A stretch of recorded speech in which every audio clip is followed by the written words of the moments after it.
Rhodesia, born in 1966. So you're a Wenwi. A Wenwi, yeah. My parents were both actually immigrants. My mum immigrated from South Africa and my dad from England. And I grew up in a small little town of, in those days it was called Wankie, now today it's called Hwange, which is on the outskirts of the Hwange National Park. Did you know the Wakefield family? Yeah, I remember the Wakefields, yes. Yeah, I don't, probably more my older brother's age, I would, if I remember correctly. I used to date one of them. Okay, yeah. Long time. So that's where I grew up. You know, if you know that part of the world, it's a really wild area. We had a small farm on the border of the national park, so that's where we spent a lot of our weekends, and it was an unfenced boundary park, so we had a lot of nice engagements and interactions with wildlife, coming down to drink and at the little dam in front of our homestead there. So that's where I grew up. I went to boarding school. If you know that area, there was no high school in Hwange. So everybody, once they got to teenage, everybody went to boarding school. So for 9 months of the year, there were no teenagers in the town, only junior school kids, and then so we all did a big convoy, or originally on a steam engine. We took a steam train to Bulawayo, and from Bulawayo we'd catch another train to Plumtree, where I went to boarding school. Most of the kids, though, went to school, boarding schools in Bulawayo. And then we came home for 3 months of the year, and that was the life that we lived. And then in 1981, my parents decided to immigrate to South Africa. My father worked for Anglo American and was in the industrial relations side, on the mining, and he was offered a position in Richards Bay. So, having grown up in a small little town, went to an all-boys boarding school, 250 boys from Form 1 through to Form 6. Ended up in a bilingual co-ed school of 2,500 kids. Ooh, trouble! I see trouble. Huge culture shock. 75% of those were Afrikaans speaking, and I knew about 10 words of Afrikaans. So, yeah, it was a major culture shock for me, but one which I, in retrospect, really appreciated, because it put me in good stead to carry on and study. I studied in Pretoria, studied nature conservation in Pretoria, which obviously had to be bilingual. So I did standard 9 and 10 in Richards Bay, and so by the time I got to Pretoria, I was fairly competent in Afrikaans, and by the time I finished in Pretoria, I was completely fluent in Afrikaans. And without a trace of an accent. Well, but now, you the old story, you don't use it, you lose it. And now I understand most of it, but I'm very reluctant to have a conversation in Afrikaans these days. Yeah, I'm happy for people to speak to me in Afrikaans, but I wouldn't like to, when it comes to mutilating the language and giving it back to them, it's a bit difficult. It's also not fair, Absolutely. Yeah. So obviously the love of wildlife was instilled in you as a youngster from the way you grew up. Did you have any fascinating encounters or interesting encounters when you were a youngster with wildlife? Yeah, quite a lot. My parents were great wildlife enthusiasts, so we spent a lot of time in the national park. We also, as a family, with cousins and grandparents, we also had a cottage on the Zambezi, and a boat. So we spent a lot of time on the Zambezi. So there we had regular encounters with crocodiles and elephants, and in those days, wildlife was everywhere. It wasn't like we have today, where most of our wildlife is behind fences. We would drive from home to Vic Falls and pass herds of elephants crossing the main road, and yeah, as kids we always had to be on the if we were out in the bush, playing in the bush, we always had to have our wits about us, because there were leopard, there were lions. I remember as a child, a lion was shot just outside the filling station at the border of the town. So yeah, we were brought up to be very conscious of our surroundings, and yeah, safe all the time. And then you went on to become a game ranger. Yeah, that was always my dream. I was one of those fortunate kids that knew from a very young age what I wanted to be, and never changed. So I never went through life with all those changes. Today it's a fireman, tomorrow it's an accountant, the next day it's a doctor. I was going to be a game ranger, and that was never changed until I realized that dream. Yeah. And what was it like? It was an amazing job. I really, I mean, it's not a job. Being a game ranger, you can't call it a job. It's a calling, and it was an amazing to be part of. And I had an amazing 10 years. I worked in Umfolozi Game Reserve in Zululand for most of those 10 years. As a game ranger, you do it for the love and the commitment, and not for the salary and the perks. And unfortunately, all that changed when, with the amalgamation of the Natal Parks Board and the other two conservation agencies in KwaZulu-Natal, and the whole culture of conservation changed, and it became about the perks, and it became very politicized. And very soon I realized that, if I'm going to do this job for a really crappy salary, I've really got to enjoy it. And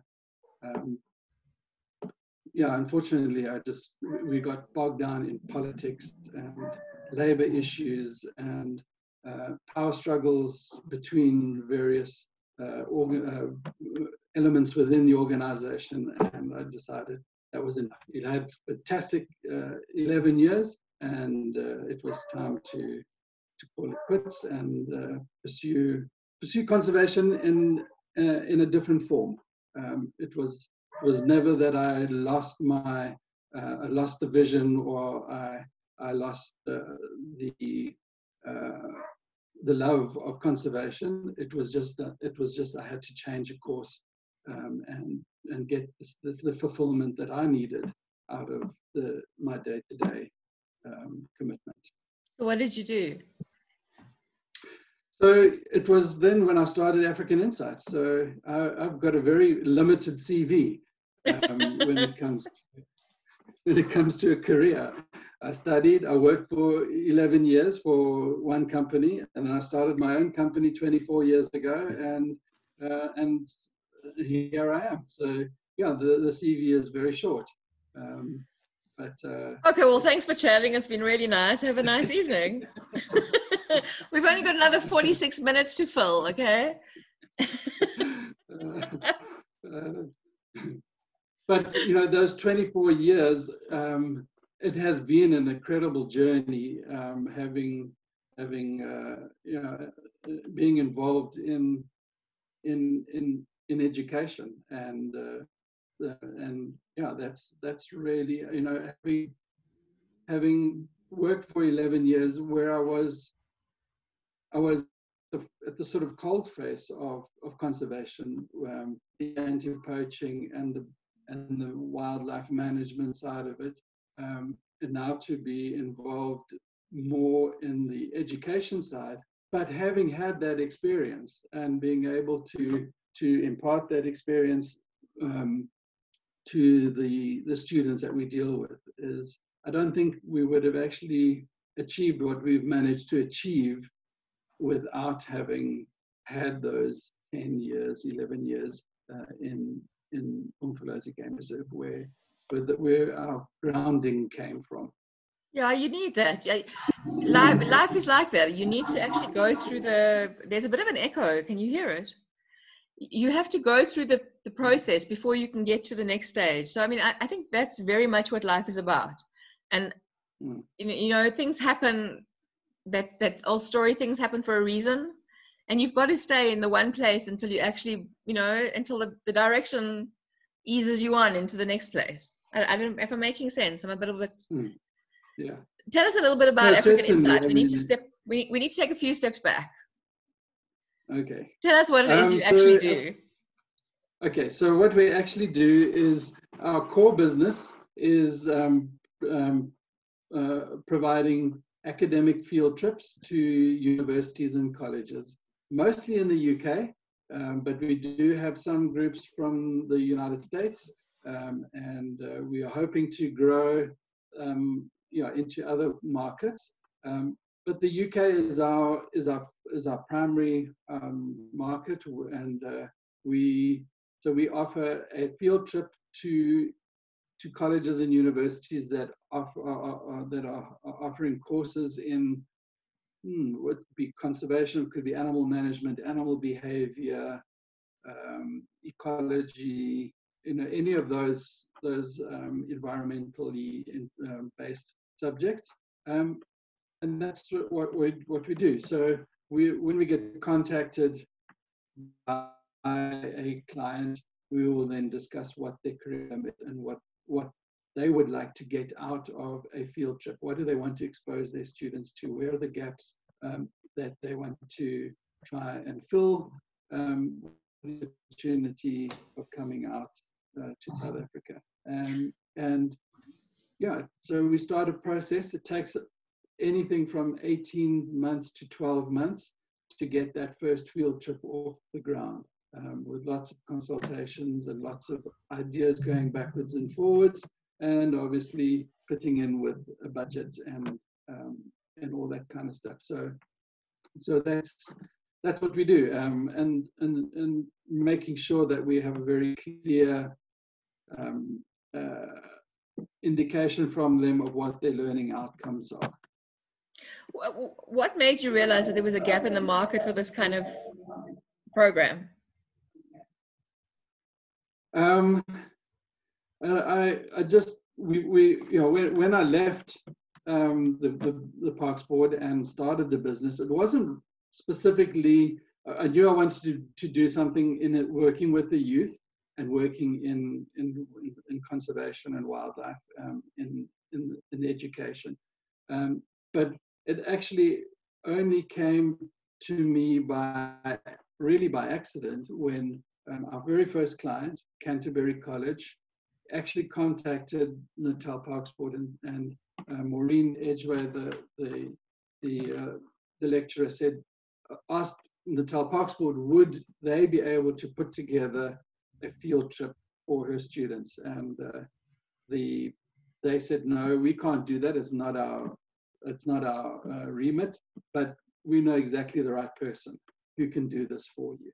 And they put us together, and that was the first trip that I put together. And Maureen is still a client today. So she's done 21 field trips. Is she still with Parks Board? No, she's with African Insight. Yeah. Oh, with okay. So from Canterbury College. So they're still a client of ours, and yeah. So and then what happened was that the lecturers that came, the lecturing fraternity is very fluid. They will spend a few years at a college, and then they'll move on to another college, or they'll take a promotion, or so how it happened was that then somebody who came as an assistant trip leader on one of Maureen's groups eventually went to another college, and they then approached us and said, well, I did a field trip with Maureen and her students. Can you do the same for us? So, and that's how it grew. So we never really went out actively marketing two colleges and universities for the first few years, because at the time we also had a sort of more commercial side of the business going, which was were private safaris for families, but also focusing all the time more on an educational experience. And eventually we had to make the choice, and whether or not to pursue the more commercial side of wildlife or tourism, or go on the educational side. And for us, it wasn't really much of a choice. That's really what we wanted to do and where we felt the most effective. So yeah, eventually we have 18 colleges and universities that we provide field trips for. Andrew, who's we?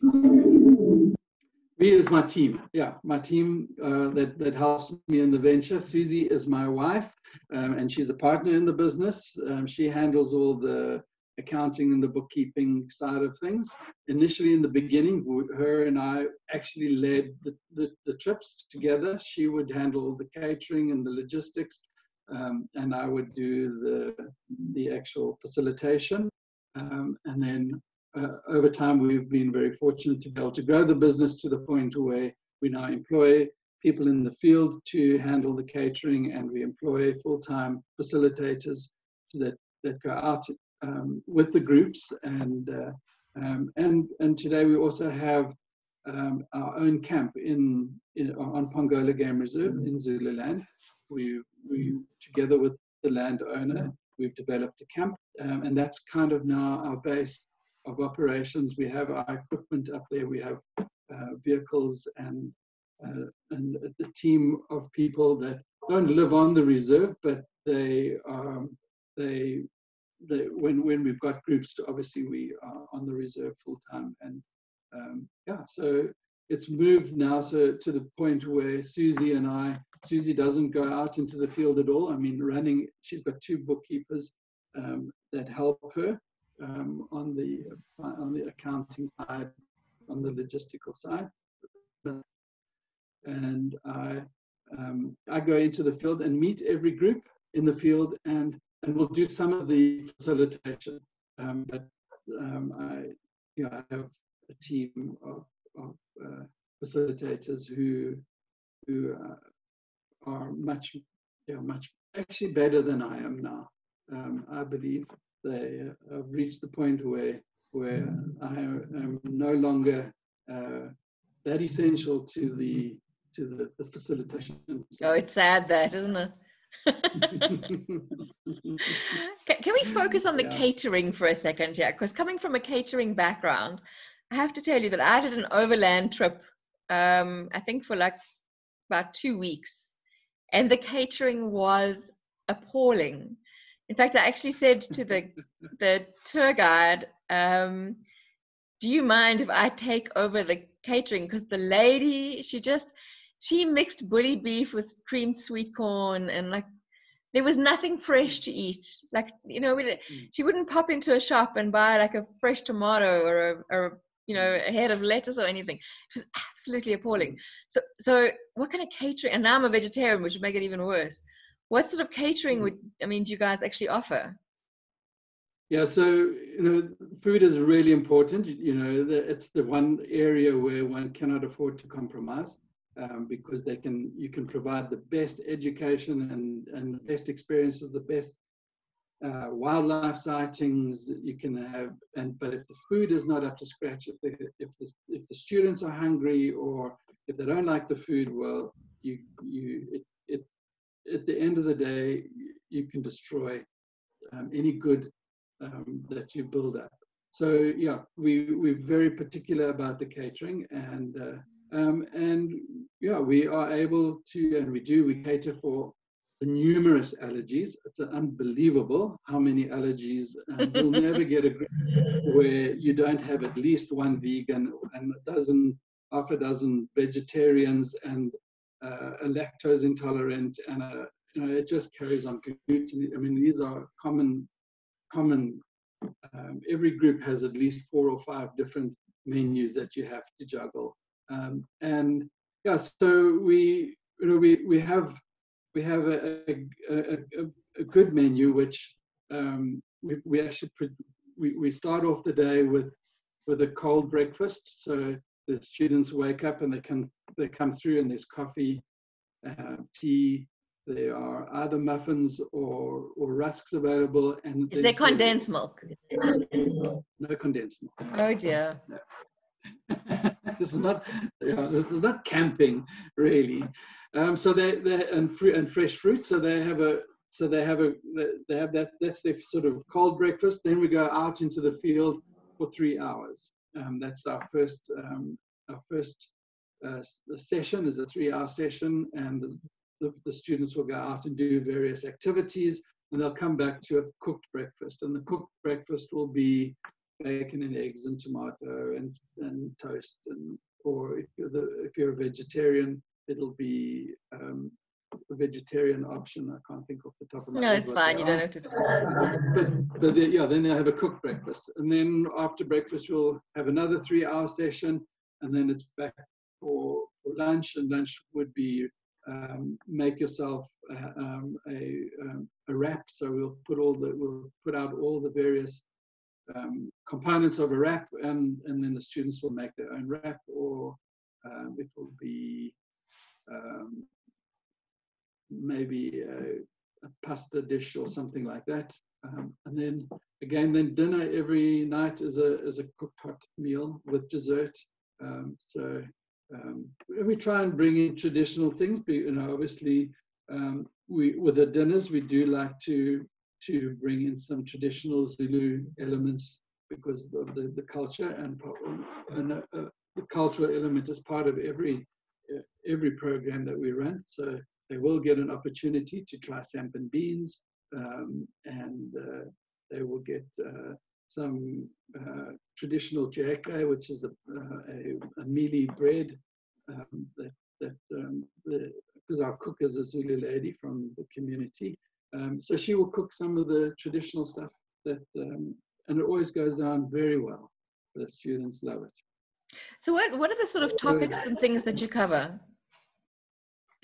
So every day starts out with there'll be a 3-hour bushwalk session where they'll go out, and on the first session we build up right from the basics. So understand you can't get a grasp of conservation and wildlife management unless you understand the rocks, the climate. And so the first bushwalk they go out, they are introduced to the ecology of the reserve and how that impacts on and sustains the wildlife that is on the reserve. And then, so that's a 3-hour session of with out on foot, and then the next day we will progress to interconnectedness and biodiversity and relationships between species, and some of the management concepts that one has to deal with when you're managing a wildlife resource carrying capacity and those kind of issues. And then what happens when you reach carrying capacity? What are your options in terms of control of wildlife populations and the management of the vegetation resource? So that'll be a session. And then another session will be going out with the telemetry and doing radio collar. We've got animals that are radio collared, so they'll go out and track either black rhino or buffalo or elephant that have got radio tracking devices on them. So they'll go out and they'll learn why we do this, how we do this, what is, we don't just put this on animals for fun, and what are we learning and what are we achieving by putting an animal through the inconvenience of having to carry a radio tracking device around its neck. So that'll be one of the activities that the students do. They'll learn how to do game counts. So they'll go out and do a game count, because obviously we can't manage the wildlife resource unless we have an indication what animal populations are doing and what the trend is. We're not really that interested in the exact number of impala, but we do need to know, are they increasing or decreasing, and what is the structure of the herds? Are we getting too many males? Because if there's too many males, they spend too much time fighting and not mating, so it does have an impact on your population. And also the balance between the various grazers and browsers, so that you're not getting an overutilization of any particular component of the vegetation. So they'll go out and they'll learn about that. They'll do vegetation survey. So they will go out, and they don't, bearing in mind that they're coming from overseas, they won't be able to identify a single grass or a single tree. But we teach them the concept. Neither can I. Well, hopefully, if you are going to go into conservation, you will realize that you do need to know that. Andrew, what's the average? I mean, what's the average group size? We work in groups of 20 to 30, but we do our biggest group is 100 students. Wow, that's a big group.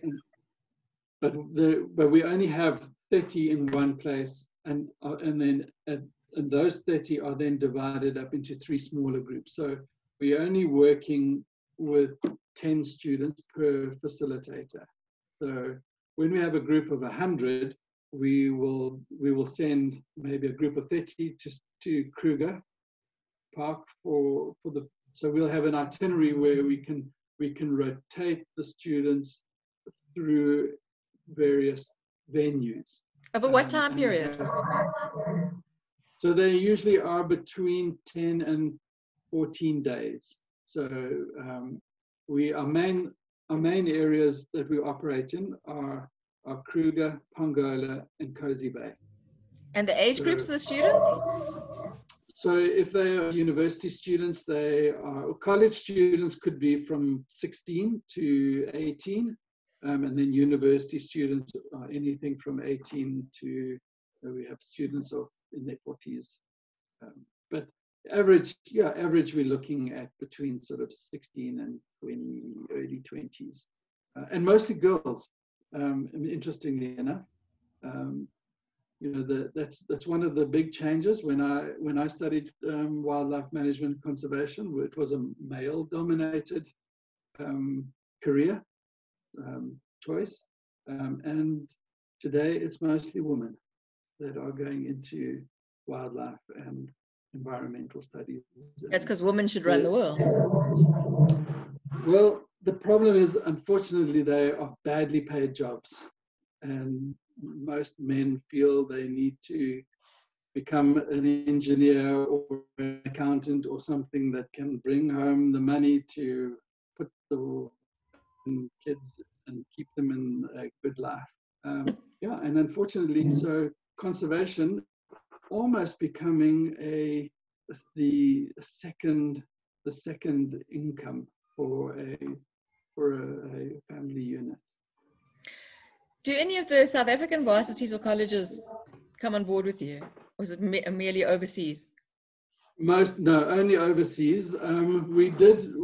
We have just recently started working with schools, and we've got 2 South African schools at the moment that do a shorter program. So they do a 4-day program with us, and that's what we call a cross-curricular academic enrichment program, where the students are also over 4 days. They rotate between various activities, and we then introduce aspects of obviously geography, history, biology, art, life sciences, and so we get them involved in very different experiences. Some of them will actually choose to go, well, they all go and spend at least a day in the community with the village, but they have the opportunity of actually spending a night in the village if they want to overnight and have a full cultural immersion experience. So now if And I that's said very to popular. you, if I said to you that I have 10 little old ladies, including myself here, okay, that wanted to come on one of these, what could you, I mean, would you entertain something like that? Yeah, obviously, absolutely. 10 is our minimum group size. And as long as you, yeah, as long as you're wanting to come on an educational experience and you're not wanting just to be entertained. And we don't do the gin and tonic sundowners on a beautiful spot type But can things. we? I mean, given that we're old ladies and we do want to have a gin and tonic. Absolutely. Oh, absolutely, yes. Definitely. I'll join you. Oh, okay, cool. I'll actually come and I'll be your facilitator on that trip. Ah, you brave boy. You brave boy. No, definitely that is it is what we do. We do private, we do private programs as well. So now just let me put you on the spot here. What are we looking at financially? So for our students, the budget, I have to work in pounds, unfortunately, because that's It's okay, I got a calculator. Everything. Okay, so a 14-day trip for students comes to £1,500. Okay, that's 25 grand. That excludes the flight, so that's just their ground costs. So that's kind of that's kind of what you're looking at. It's about what, just over £1,000 a day. Okay. Thank you, Gilda. I like knowing I'm not old.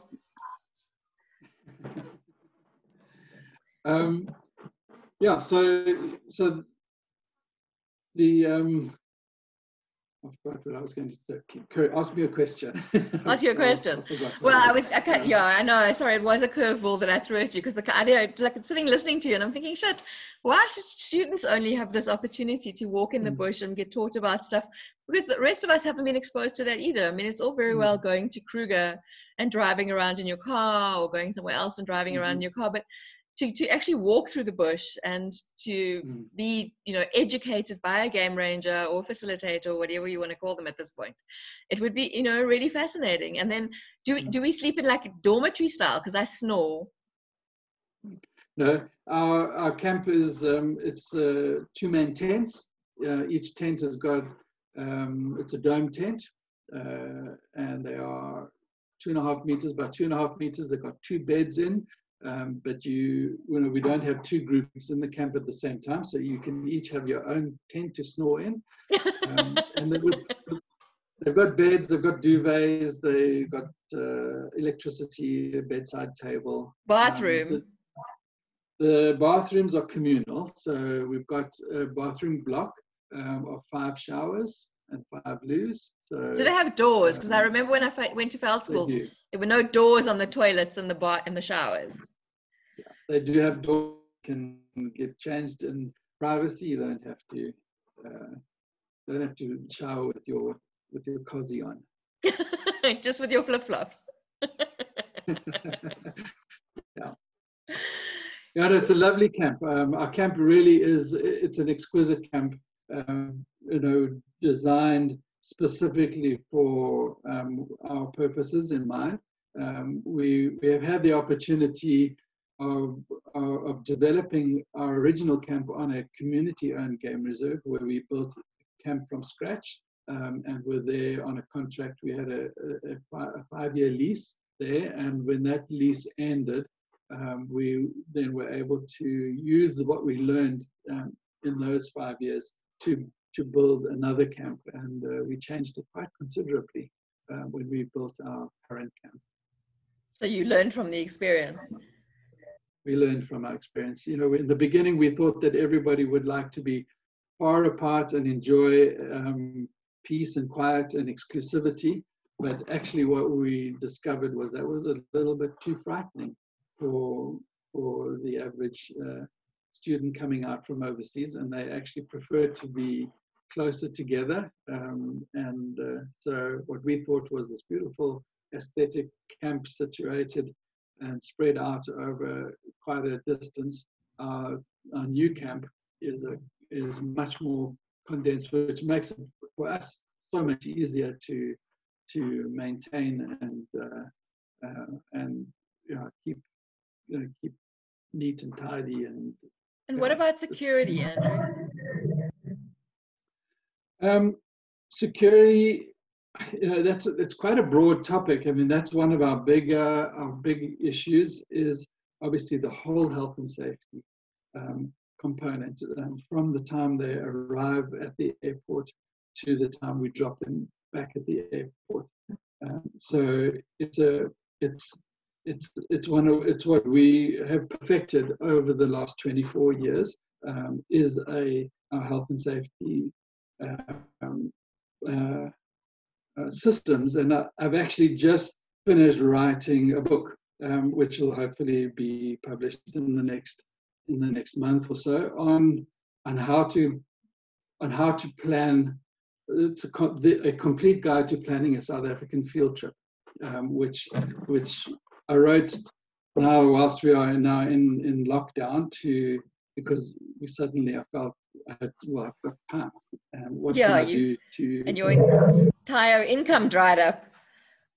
My income dried up, so I thought, well, what am I going to do? And that's going to at least have some benefit to the business and to my industry. So yeah, I wrote just a short guide, really, how to put together a field trip if you're a tutor or a teacher in the UK. So on the security side of it, from wildlife and stuff like that, obviously every single camp has its little nuances, and because we operate in Kruger, we operate on Pongola, and on Cozy, every one of those venues is slightly different. So one does comprehensive risk assessments. But when we built the camp at Pongola, we put a fence around it. We've operated in Umfolozi in camps where there are no fences. Hyenas, lions, and things wander through the camps at night. And although it's an amazing experience, from my point of view as the responsible person, it's a nightmare, because as much as you brief the students that once it gets dark and once we retire for the night, you stay put in your tent. Students will be students, and they will ganga, and they will jump from one tent to the other, and it's just, you don't sleep well at night knowing that there are the possibility of a student bumping into a lion or an elephant whilst they're maybe just going to the loo. I was just wondering about that myself. I'm thinking, shit, I don't sleep through the night to start off with. Got to get up and go to the toilet. How are we going to manage that? Are there little potties next to the tents? No, so our camp has got is fenced, so there no dangerous animals come through the camp at night. So it's pretty safe. So we can wander backwards and forwards to the loo without worrying about getting squashed or eaten. And what about snakes? Snakes are always something that people are worried about. But my first job in Umfolozi was as a wilderness trails ranger, and I did over 130 5-day wilderness trails, and I had 2 snake incidents in those 130 trails, and it's about, again, being aware, briefing the participants to be observant,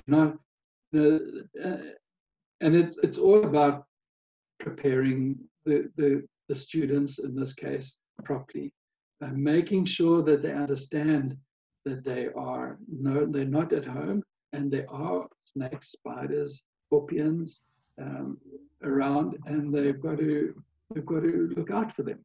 And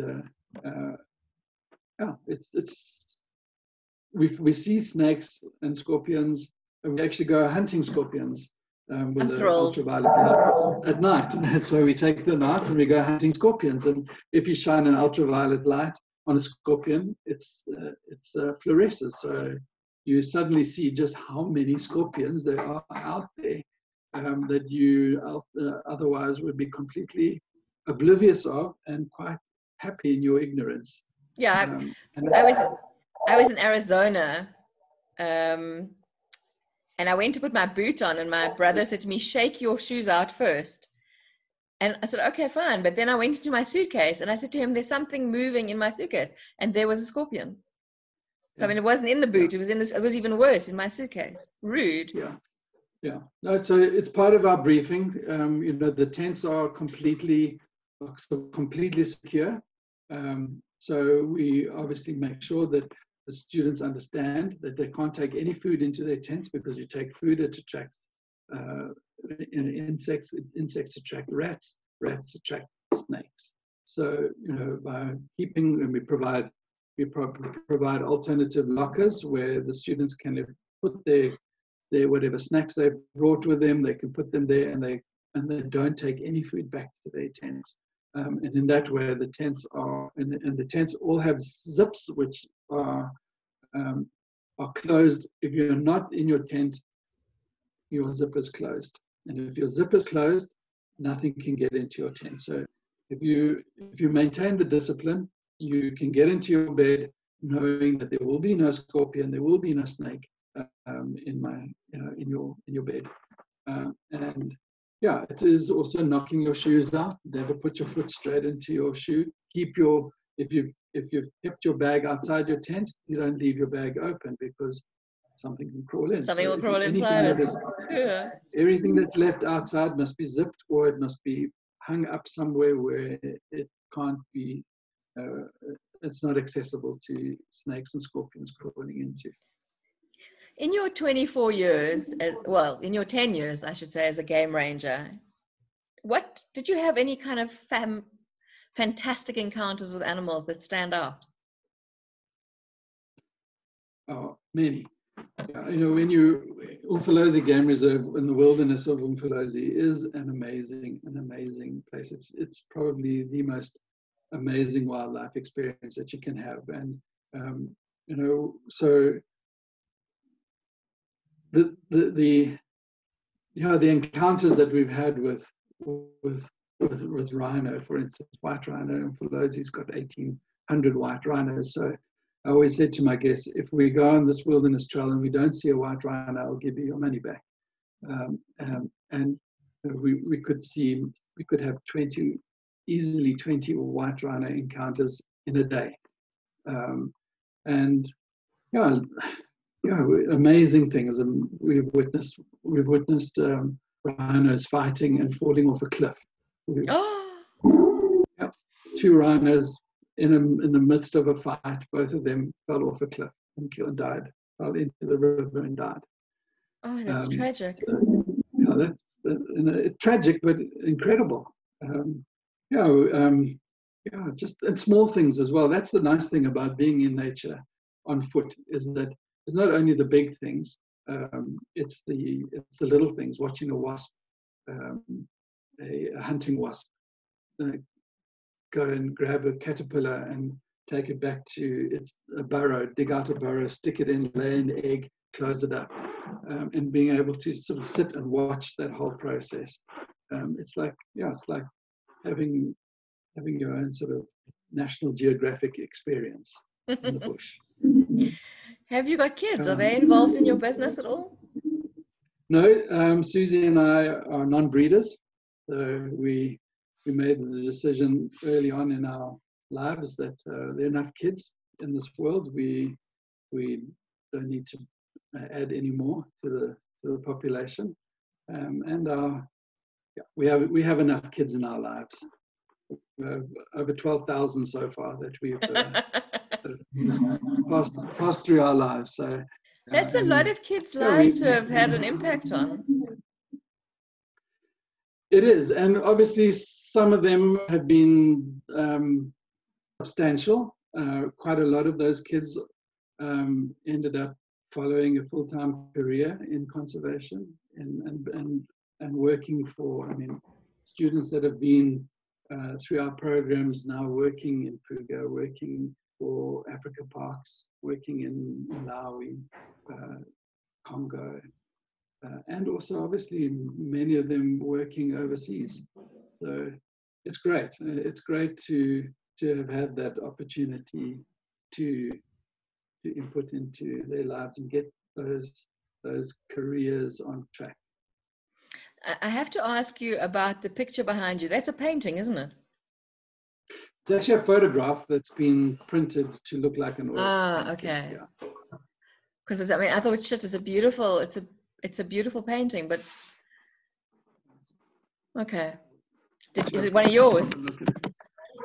No, it's a colleague of ours took it. I think it was taken at Mkuzi Game Reserve. Mkuzi has amazing pans and opportunity to watch, just to sit for hours just watching animals come down to the waterhole. So it's a really special place. Oh, that's awesome. Does anybody have any other questions for Andrew? I mean, I've dominated this conversation. Gerda says that there's a lion roaring in your office every now and then. Probably my chest squeaking. I think it's actually my echo, because I hear an echo after I speak. So that might be when I laugh, there's a bit of an echo. Barbara, Greta, Kerry, any other questions? Or should we let the man go have supper? So how negatively has the COVID-19 clampdown affected your business? I mean, are you making plans for the future, or are you just sitting waiting for something to change? Yeah, fortunately, most of our clients are repeat clients. So everybody, I think, no, that not everybody. There are 2 clients who we refunded. So all the rest, basically, they've said to us, well, just keep the money and we will travel next year. So fortunately, we didn't have to refund much, and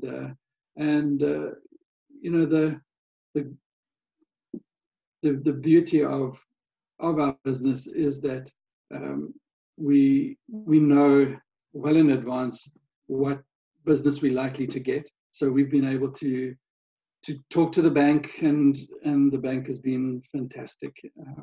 You are very fortunate. Yeah. I'm not a friend of banks, and I bank with First National, and I've always called them Worst National Bank, and I think I might have to give them a break going forward, because really they have been quite fantastic to us. The big challenge is going to be obviously to pay back. Pay back the money when the business starts, and the challenge is going to be is that it's not going to bounce back to 100% of what it's going to be. There are still groups that are cautious about traveling next year. They are not. The tutors don't make the decisions. They've got boards and governors and committees that make decisions, and already some of them have said that they're not prepared to make any decisions about 2021 until we get there. 2020. So they probably are only going to travel again in 2022. Ouch. But fortunately, we also have quite a strong intern program. So students that have come on our field trips with their university or college can opt to come back and do a 1, 2, or 3 month internship with us, which we run in Swaziland. And so that program is obviously it's not dependent on the bureaucracy of a academic institution. The student comes out privately. So already we've got our program for January is fully booked. So that's awesome. Well done. We're taking a chance that international travel will kick off again in January, and so we will have group of those students traveling already in January. Okay, so we've got a couple of questions here to deal with. Did he say what it would cost for a group of 10 women? Around 1,000 Rand a day, Barbara. So if we went for like 5 days, we were looking at 6,000 Rand or so with whatever. How old is your youngest school child? We don't take students under the age of 15. Sorry, 14. Because of the walking, a lot of our programs involve being out on foot. And the way our programs are set up, if we have a group of 20, we only need one vehicle. 10 will be doing something on foot, and the other 10 will be doing something in the vehicle. And with our South African groups, generally overseas groups are not parents don't send out their kids at sort of 14. It's usually 16 or so, where when walking is, then at that stage walking is not really an issue. But with our South African schools, we'll get a group of 60 school kids coming on a program. That becomes quite challenging in terms of trying to make sure that everybody is still working in small groups, but safe. So you've got a project manager for that. Yeah, you do. Yeah, logistics manager. Did you ever meet Bernard Dube, D-O-U-B-E, a scientist from Aussie who studied dung beetles? No, I don't. Was that at Shishlewi? Barbara? Was that at Shishlewi?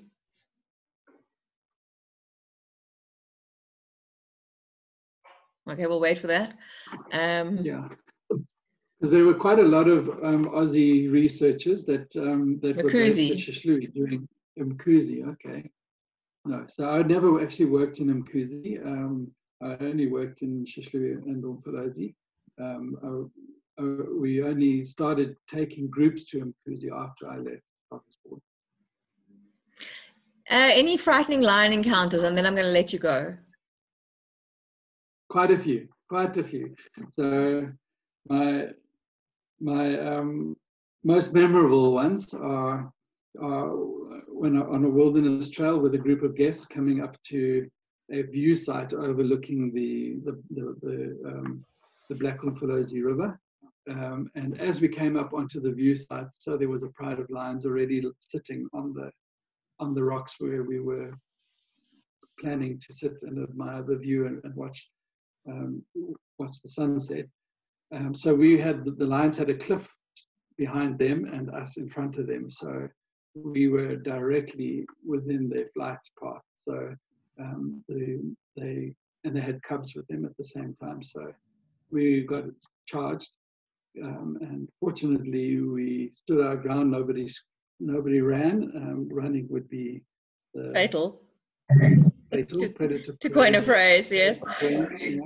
So fortunately, nobody ran, and the lions kept on sort of charging at us and hitting the ground, so much so that the stones were actually hitting on our feet. And we gradually moved backwards and gave the lions a gap that they could move past us. So that was my most memorable lion encounter. My knees were doing the castanet thing by the end of that. And then I had another occasion where it wasn't with a group of guests. We were, myself and a colleague had gone out to do a inventory check on one of our camps on horseback. And we had ridden out to the camp and had done our inventory check, and we're on our ride, on our way back. And there was a particular point where it was too steep and rocky, and we had to get off the horses and lead them for about 500 meters up a steep pass. And just as we got to the bottom, I was riding behind, and my horse kept on trying to stick his backside under, and I thought maybe a thorny branch had got caught in his tail, and as he was swishing his tail, he was hitting himself with thorns. And I turned around to check his tail, and literally 20, 30 meters from me were two lionesses stalking us in the long grass. Oh my word! Wow. Your training kicks in automatically, and so immediately you jump off your horse. and if necessary, you let the horse go and let the lions chase the horse and eat the horse. But fortunately, where we were standing, I had was a whole lot of loose rocks. So we grabbed the horses by the reins, and as we got off the horses, so the lions, they crouched down in the long grass, and we just rocks. We threw rocks at them, and the lions ran away. I'm kind of disturbed about the whole let the lions run after the horses thing. I thought it was the guy that like ran slowest that you let the lion chase. Well, there are not many rangers out there. Unfortunately, the horses were more dispensable than rangers. Okay, well, I didn't expect to end the conversation on quite such a gruesome image. So, gee, thanks for the nightmares tonight. I really appreciate it. But there are many more good, wonderful experiences. And, yes, I'm sure. Yes, you got to pat a lion on the head. Good night, sweetheart. I lay in my tent, and I lay in my tent in the trails camp, and the lion was licking the dew, literally a meter from my face, licking the dew off the tent as I lay there in my sleeping bag. I don't know if I could. I actually don't know if I could. I don't even walk to the bottom of my garden at night, and you want to like lie in a tent with a lion tent. I actually checked on the chickens last night after last night's conversation. I actually went and said, let me see where my chickens actually sleep, because I don't know. That's completely out of context. You have no idea what I'm talking about, so don't worry about it. I know you talked to a lady who does chickens. Yeah, I know. Yeah, we did. We talked to the lady, and she said that your chickens roost at night and whatever. So actually, where do my chickens sleep at night? Let me go and have a look. So the poor thing's got a fright because suddenly, like, we arrived in the chicken coop at night time. Anyway, Andrew, it's been a pleasure. Thank you for chatting to us. Thank you for telling us all about your world. I will talk to the ladies, and as soon as things, ease up a little bit, and we could do some domestic travel, maybe a group of us can come and go on a 1 hour walking tour a day or something. Good cheers. We'll get you into the bush and teach you some good stuff. Yeah, that would be awesome. Thank you so much. Everybody else, we're climbing mountains with Gerda tomorrow night because she likes to dive head first off of them. So that should be a lot of fun, hearing all about those stories. So everybody have a fantastic evening. Thank you for chatting. Lovely to see you all, or not see you all, but to hear some of you. Have a wonderful evening and goodbye. Bye, Andrew. Bye.